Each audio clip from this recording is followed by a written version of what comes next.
Multiplication tricks sequence of 9 అంటే మనకి into సింబల్కి left సైడ్లో ఎన్ని నైన్స్ ఉన్నాయో రైట్ సైడ్లో కూడా మనకి అన్నే నైన్స్ ఉండాలన్నమాట.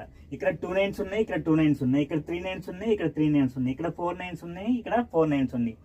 ఒకవేళ ఇక్కడ 2 నైన్స్ ఇక్కడ 3 నైన్స్ ఉంటే అప్పుడు ఏం చేయాలి అంటే నా ఛానల్లో ఫుల్ వీడియో ఉంటుంది నాన్న, వెళ్ళి వీడియో చూడండి. ఇప్పుడు ఏం చేయాలంటే గివెన్ నెంబర్ ఉంది కదా 99లోంచి 1 సబ్ట్రాక్షన్ చేసి మనకి రిజల్ట్ ఇక్కడ రాసుకోవాలి నాన్న. సో 98 అవుతుంది. ఇప్పుడు ఏం చేయాలంటే ఇక్కడున్న 2 నైన్స్ ఉన్నాయి కదా, 1 9 తీసుకెళ్ళి ఇక్కడ ఉన్న ఫస్ట్ నెంబర్తో సబ్ట్రాక్షన్ చేయాలి.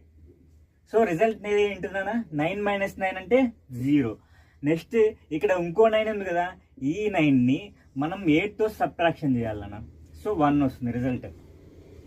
నెక్స్ట్ దీనికి ఏం చేయాలి, గివెన్ నెంబర్ -1 999 -1 అంటే 998 అనమాట. ఇప్పుడు ఏం చేయాలి, టోటల్గా 3 నైన్స్ ఉన్నాయి కాబట్టి ఫస్ట్ 9 తీసుకెళ్ళి ఇక్కడ మనకి రిజల్ట్లో ఫస్ట్ 9 సబ్ట్రాక్షన్ చేయాలి. వచ్చిన రిజల్ట్ 8 పక్కన రాసుకుంటాం. 9 - 9 0. నెక్స్ట్ ఇక్కడ సెకండ్ 9ని ఇక్కడ సెకండ్ నెంబర్తో 9 - 9 0.